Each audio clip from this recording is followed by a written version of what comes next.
It opened in 1971 with fanfare and excitement. But as the decades wore on, the once much-loved Ontario Place faded somewhat. Let's start by looking back at some of our coverage of this story over the years. Just to get you into the mood to ruminate, look at the monitors over your shoulders here, and look at this footage from 1971 with a cameo from the premier of the day. Roll tape, please. Give us a place to stand and a place to grow and call this land Ontario. It is a stimulating and permanent symbol of the work and achievement of the people of Ontario. The vision and scope of Ontario Place, ladies and gentlemen, gives promise of our vast potential.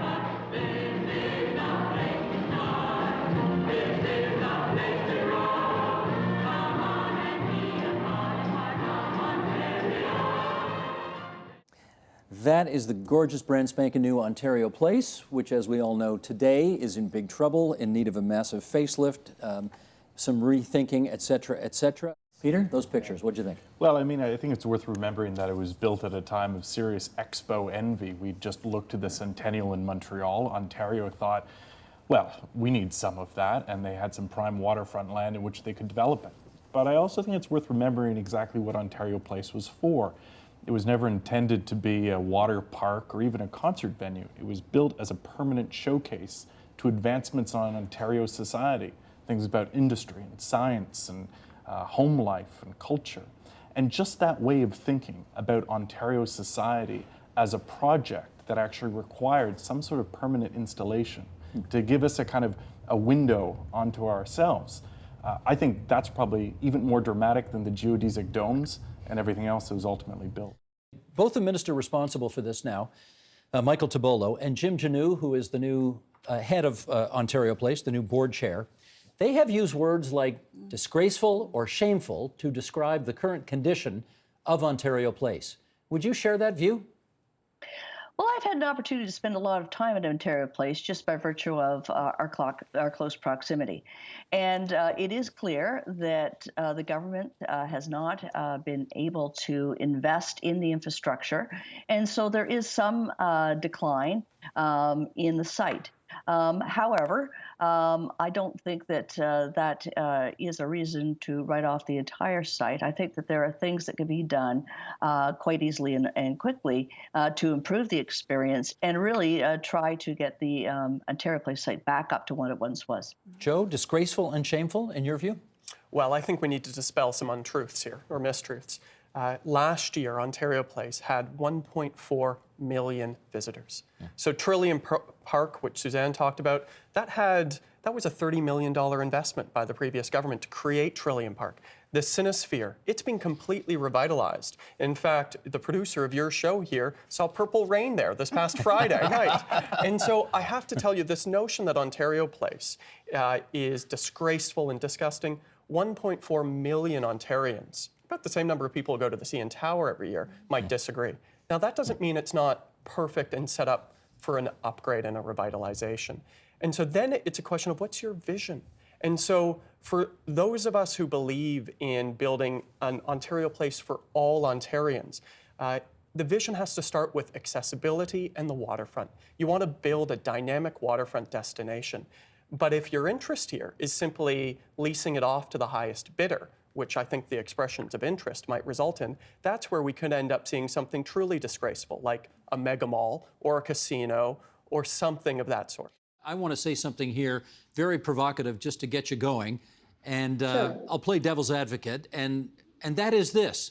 If Ontario Place were so fabulous, it wouldn't have been closed for the last decade. Discuss. Sure, it's a very good point. Well, if it was so fabulous, I mean, let's say that Ontario Place is like a body, right? I mean, if you start to cut pieces of that body, its arms, like the forearm, to take out its blood, which was its main program. So you had restaurant, you had stores, you had the very famous children's village that was designed by Macmillan, who was the father of soft play. So if you truncate key pieces of an organism, how can you expect it to survive? So you obviously bled him to death and you expect him to still function? I mean, like my response to you would be that Ontario Place was violated on many accounts by the removal of many programs and several of its key structures. That's the reason why it was not functioning. The reason was also that there was no money that was put in it for its maintenance, and its core value, which was to offer a democratic space for all of Torontonians, especially the ones that don't have access to cottages or to lakes, was completely taken away, because Entire Place starting from 1984, there were efforts to monetize it, so to turn it into a theme park, which was not at the core of its principles. So in a sense, why was Ontario Place closed down, not functioning? It was because its core ideas were removed and its core programs as well. And with that background in place, can we welcome from Wolf Island in the St. Lawrence River, environmental lawyer Mark Matson. He is president of the nonprofit organization Swim, Drink, Fish and founder of Lake Ontario Waterkeepers. And Aziza Shaouni, co-lead of the Future of Ontario Place project and an associate professor at the University of Toronto's Daniel Faculty of Architecture, and who you just saw in that final clip. Hi. I wanted to just get an idea of what you both thought of, if anything stood out for you in that clip that we just saw. Aziza, I'll start with you. Yes, of course. I mean, those footages from the start of Ontario Place were, like amazing. I mean, it was a revolutionary space for play for children, to access to water, the first IMAX theater. It was a very exciting time. And it's extremely sad to see that the current proposal by the provincial government doesn't live up to that original spirit of Ontario Place. And we'll get into that too in a few minutes. And Mark, what about you? Well, I just when I heard the song "A Place to Stand" and a place, I thought maybe, I thought now it's 2021. It's certainly a place to swim, maybe, and a place to grow. That would sort of be my take 40 years later. Well, this past Monday, the province announced that it wants public feedback on Ontario Place and that, quote, input will be critical to support the planning and development of the site. But first, let's take a look at what's been proposed for Ontario Place. 3 groups were chosen as part of the first phase of the redevelopment: Therma Group, Eco Recreo Group, and Live Nation. As you can see there on the West Island, Therma will build an all-season health and wellness location with pools, botanical gardens, and public beaches. On the East Island, you'll see Eco Recreo will build an all-season adventure park with zip lines, climbing walls, and other activities. And Live Nation will turn the existing amphitheater into a modern, year-round indoor-outdoor live music and performance venue. And the Cinesphere Trillium Park, the pods, and other features of Ontario Place will remain and will be reintegrated into the development. So no casinos or condos will be built, and the land won't be sold, and no malls. Mark, I wanted to come to you first. What do you think of this redevelopment plan? Well, we actually were really excited because for years we've been working on the West Beach, which is one of Toronto's nicest waterfront, deepest, coolest waters, swimmable waters, and yet it's not a beach. And so we've been working there for a number of years trying to get the city and the province to take notice of this area on the West Beach and turn it into publicly accessible, swimmable beach. The announcement, when Therma was announced, they included that 8 acres as publicly accessible and planned for a swimming pier and swimming beach. So we were really excited about that opportunity. It'll be Toronto's first new swimmable area in decades. It's clean water, it's walkable from downtown Toronto. I think it will connect Toronto and to Lake Ontario and the Great Lakes in ways that could have impacts for decades to come. And Aziza, what do you think of this redevelopment plan? Well, let me be honest. I think it's irresponsible, and it's also disgraceful. Irresponsible how? Exactly. So I'm going to tell you why. I have 5 points. I mean, I can go quick, but the first one is about the heritage values of both the architecture and the landscape and the infrastructure of Ontario Place. And this stems from the fact that Ontario Place is a heritage for the whole site. It's exceptional because it integrates landscape, architecture, and infrastructure together. So one cannot divide it into 4 parts, hand it to different groups without an overall vision. So we should not be fooled by, I mean, a great beach to swim, great, some activities, revitalization, which was obviously needed for Ontario Place. But the general approach to the site with no master plan, with no overall vision, in a way dividing the site is a huge problem. I mean, so this is my first point, and if you want to hear more, let me know. Well, I just wanted to go back to what you just said, the heritage aspect of it. So is this, in your view, is this redevelopment plan not keeping up with the spirit of what Ontario Place was designed to be 50 years ago? Yes, but it's also, I mean, it was, kind of designed as what we call in the jargon of architecture a megastructure, which means that it was 3 artificial islands whose landscape were developed in a very, very sophisticated way by Michael Hoff, who's the father of modern urban ecology in Canada. So the landscape itself, with the shape of the islands, with their vegetation, etc., is a heritage itself. So if you're going to build something on top, change it, it's already a desecration of a significant part of Canadian landscape architecture heritage.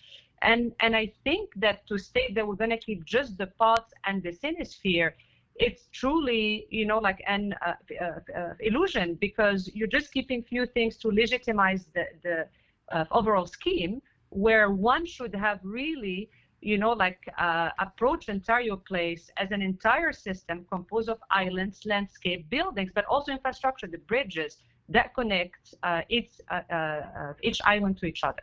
Mark, I want to ask you the same question. Is this redevelopment keeping up with the spirit of what Ontario Place was designed to be 50 years ago? I think it's finally getting us there, because Ontario Place has not been a great place for Torontonians to connect to Lake Ontario. Many people say Lake Ontario is hidden in plain sight in Toronto, and I agree with that. I've been working, for decades on trying to connect us to Lake Ontario for many reasons, because it's where our drinking water comes from, it's where our enjoyment comes from, it's free, and we all own it. And so I think when you go back to the original purpose of Ontario Place, which was to be a summer retreat for Ontario families that don't own a cottage.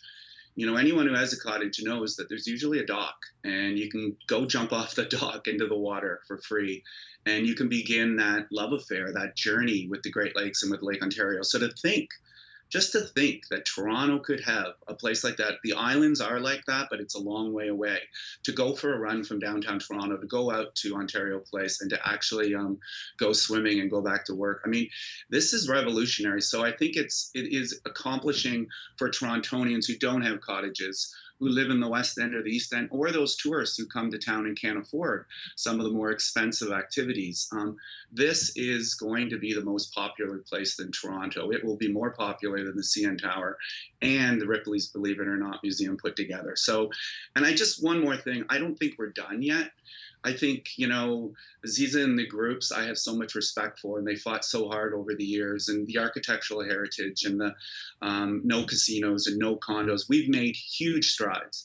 Therma was the one that set aside, the private company is the company that set aside the West Park, the 8 acres, to keep the Bill Davis Trail and to create swimmable water.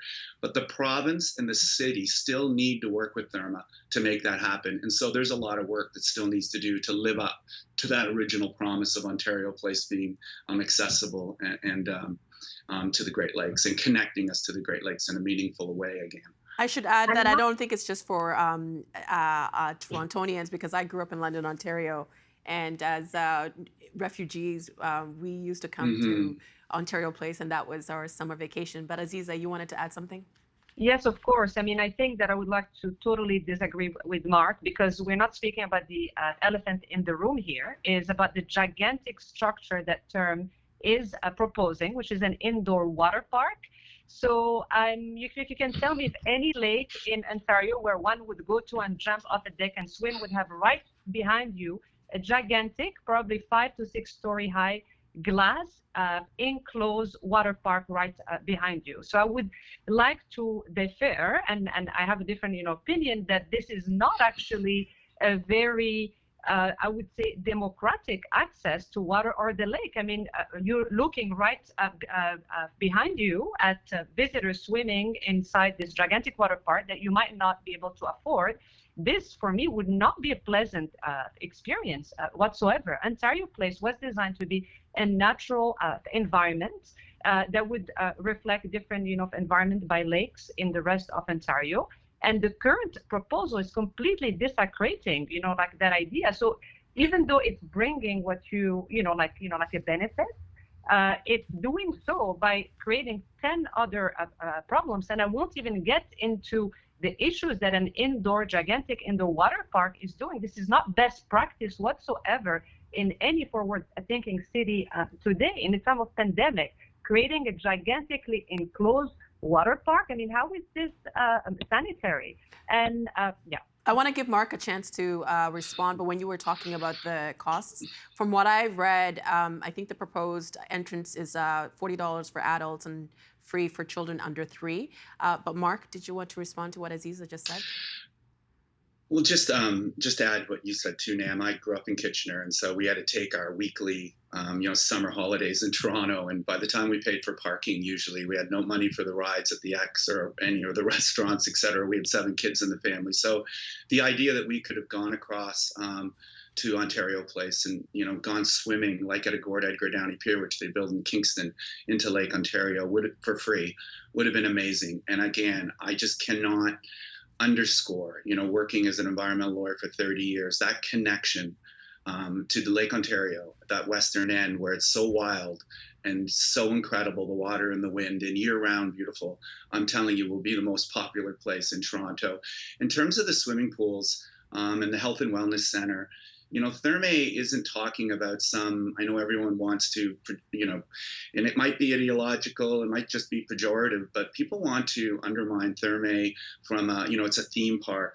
It's a health and wellness place that they're trying to build. They talk about art, technology, water, and wilderness. And really, they're trying to bring it all together there. And I don't know exactly what it's going to look like, the pools, but certainly pools are very popular in Toronto.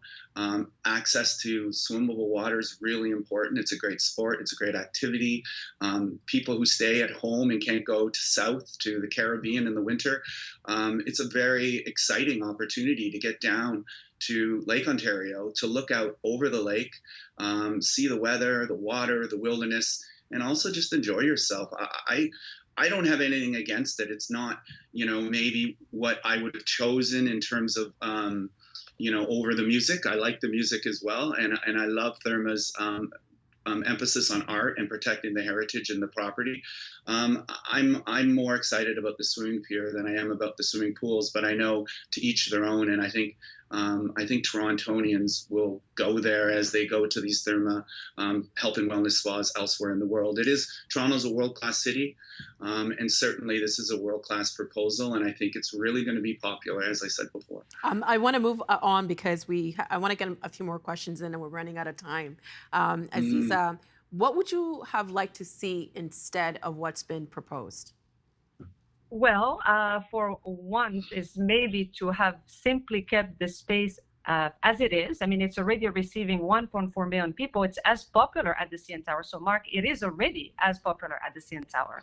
And so I think we should be paying less taxpayers' money and to simply rehabilitate it, probably have a vision. And this is exactly what's lacking. It's what's called the conservation management plan, also an environmental, assessment, to have a public consultation from the get-go. Those are, a process that should have led to the proper programming. And I think so. It's not about what I would have liked, but probably which process I would have liked to see happen. And yeah. Well, you mentioned the consultations this past Monday. As I mentioned, the government announced that it wants to hear what the public thinks. And if you're interested, the website is ontario.ca/Ontario Place. Mark, the province is planning on having public consultations over the site. Will you take part?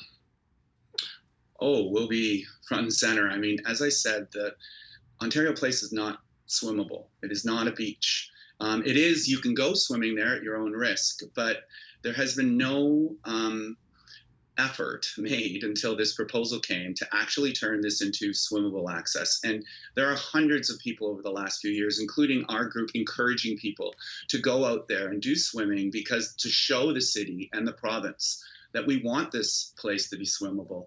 And we will be there at those public consultation meetings, promoting and pushing. We've been sampling at the beach for the last 4 years. We have our data around bacteria, E. coli. There are some issues from CSOs in the areas, combined sewer overflows, that we'd like to have corrected to protect the water even more. And so if we can get this, the city and the province can work together with Therma and create this, again, as I say, to be swimmable water, not just a beach that you can, bike around and look out at the water, but something that you can connect with Lake Ontario. Again, this will be the new route for Toronto to understand just how important Lake Ontario and the Great Lakes are to the city. It's part of our history and our culture. And this is a way to get, so many Torontonians who've been cut off from Lake Ontario, who don't even know what an important part it is of the city, to get involved again. And I know we've seen it thousands and thousands of times. Once you connect with it by going swimming, in many ways, you begin a new relationship with the lake that becomes more powerful and literate. Aziza, you mentioned that the consultations are not happening. Do you wish that it had happened sooner before this proposed plan?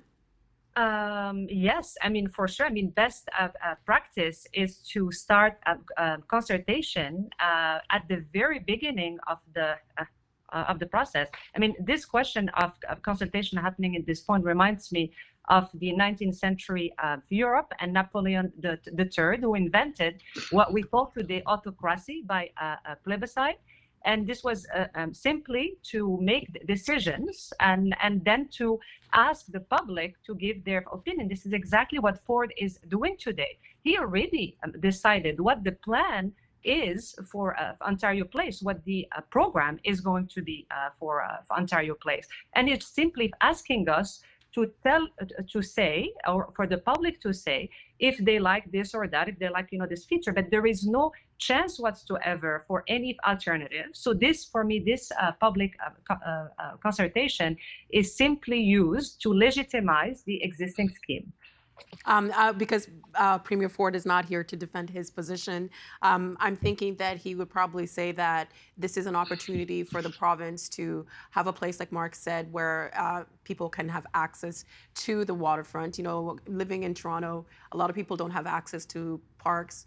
People are in condos, so this may be an opportunity for people to have that. But Aziza, there is a provincial election coming up next year. Do you want this to become an election issue? Should it? Absolutely. I think it should be, because I think that the public doesn't know enough how important the heritage of, like Ontario Place is, the architecture heritage, the landscape heritage. And I think that and also the public is not aware that a proper process that any city today, like that is forward thinking would do, they would do a proper lead a proper process, which is called the Conservation Management Plan, which is a plan that would do studies like environmental studies, social studies, consult with different stakeholders to give birth to a guideline and to a roadmap on what to do on Ontario Place. And just, last small comment to Mark.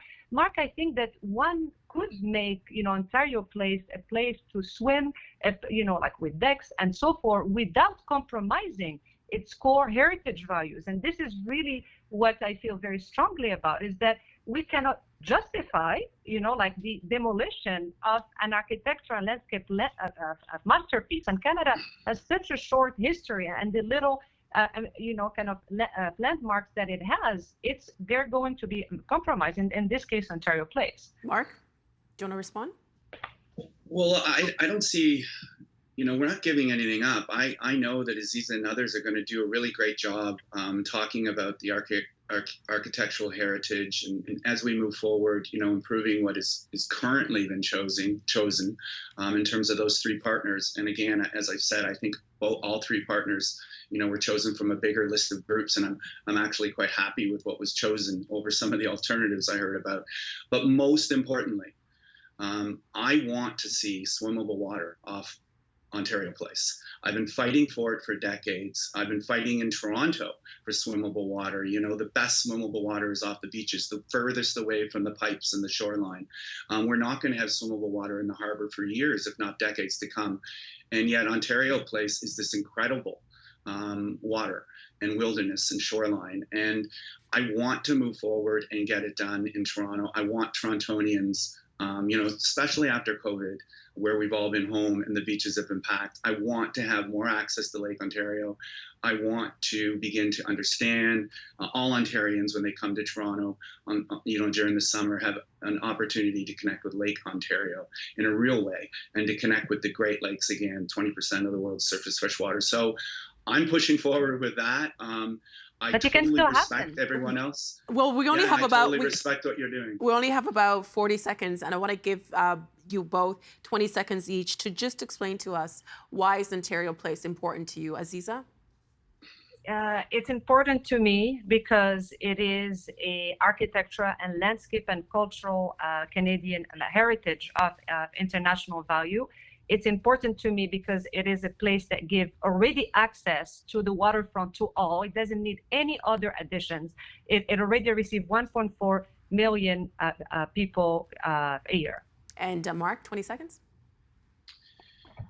Well, it's the place I go when I'm working in downtown Toronto and I want to access wilderness or water or really the beauty of Lake Ontario. That's the place to go. And I've always resented and really became quite frustrated that it isn't swimmable water. And so this is the first proposal to come forward to fix that history that Toronto's had, that it's, you know, Lake Ontario is hidden in plain sight. This is an opportunity to put it front and foremost in our minds again. And I'm really excited about that opportunity. Mark and Aziza, it just feels as if we just scratched the surface, and I'm sure this is going to be something that we discuss moving forward. We really do appreciate your time and your insights tonight. Thank you so much. Thank you. Thank you, Now. Thank you, Aziz. The Agenda in the Summer with Nam Kiwanuka is made possible through generous philanthropic contributions from viewers like you. Thank you for supporting TVO's journalism.